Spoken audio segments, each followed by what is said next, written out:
couple of comments on Rosie's Facebook where people said she's 28, she should have known better.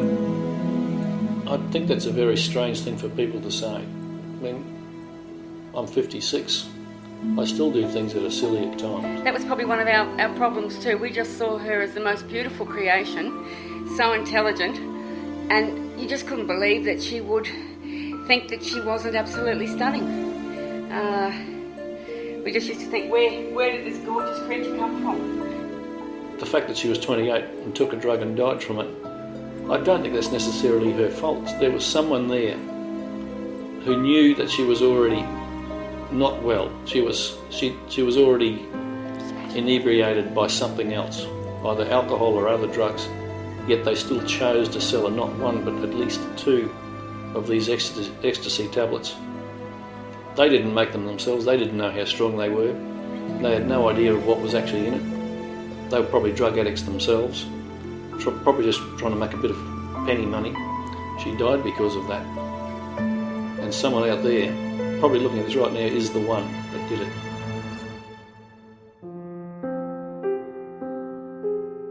We decided pretty early on that if we could do anything to get the message out that drugs can be really, really lethal, and they were lethal for our daughter.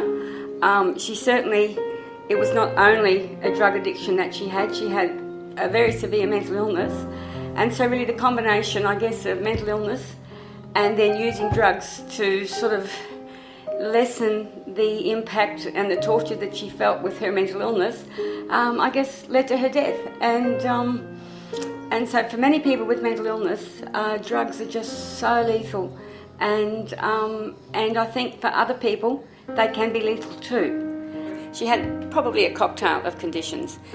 Firstly, there was social anxiety and depression, and that was started from a pretty young age.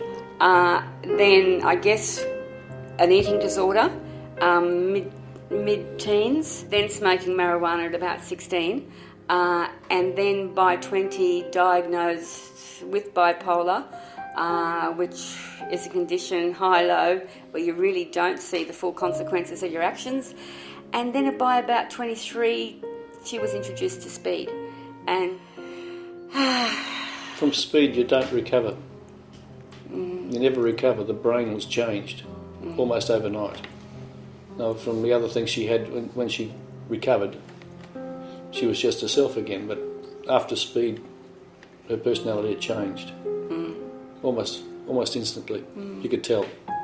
We just didn't know what it was. She would basically go out on a Friday night and then sleep most of the weekend. She'd be massively depressed, and she'd say then, we'd talk to her and say, is it worth it what you're doing? And she'd say, yeah, just to get that break from how I feel, it's worth it. And so that was with speed, so it was very difficult, but she knew it was not good for her and she should get off, so periodically she'd go back into hospital. And then when she was in hospital, when she'd be off drugs, then she'd often become psychotic again. So she was psychotic with the drugs and psychotic without, and so she really was terribly tortured. And really the last year, it was just, 2008 was just a nightmare for her, for us, for her friends.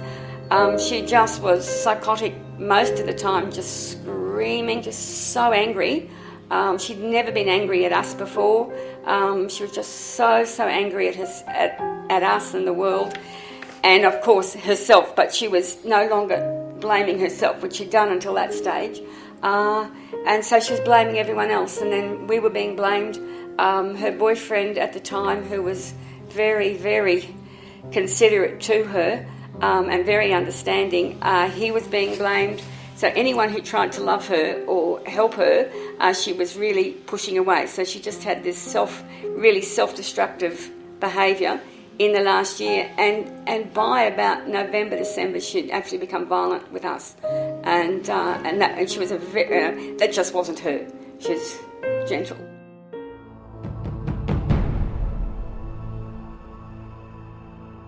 The day before, we went to the Woodford Folk Festival, which is something she always enjoyed going to. We tried to get her to come with us. She didn't want to come. It was a hot day. We thought She wasn't very good on hot days, so we thought it was just that. But it looks like she'd actually started a binge that day. The next day we saw her in the morning, and she wasn't too bad. We were going up to the Sunshine Coast that night or the next morning. Next morning we went up. She didn't want to come over. It was her birthday the day before. She didn't want to come over. She said she'd see us in a day or two.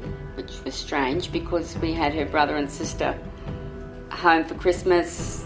Their partners were with them. We'd had a lovely time over Christmas. That was quite odd, and we had that lovely sort of photo frame collage to give her. So we really wanted to see her.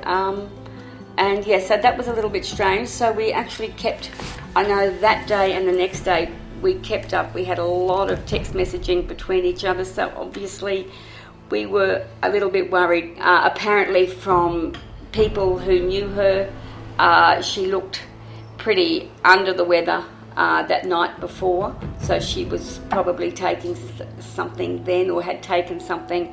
We really don't know what happened. The person she was with said she was wonderful and she had a great night dancing and really had a wonderful time. And then they came home in a taxi and she passed out, and he put her in the shower and she woke up, and then she started fitting again, and then he called the ambulance and he said she'd revived again when the ambulance arrived, and that's all we really know. Her bank account mysteriously got emptied that night, $600 or $700. In the valley, at three different ATMs. Yeah, we can look at the money that went in and out of her bank account, and you could tell, there was a bit from Priceline and a bit of Woolworths and a bit, Christmas presents, those sorts of things. You could just tell, you could follow where she'd been and what she'd been doing, and then all of a sudden, 200, 300, 200 on that night. So that's more than a couple of ecstasy tablets, isn't it? That is really, really suspicious. The police have that. Police have that information. We know no more. The man she was with also says he knows nothing of what had happened then. He said that even though they were at the club together, that he wasn't with her the whole time.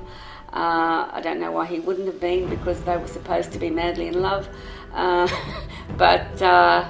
So we have many questions left unanswered, and we probably will never know. We just know she's dead, and she's not around anymore.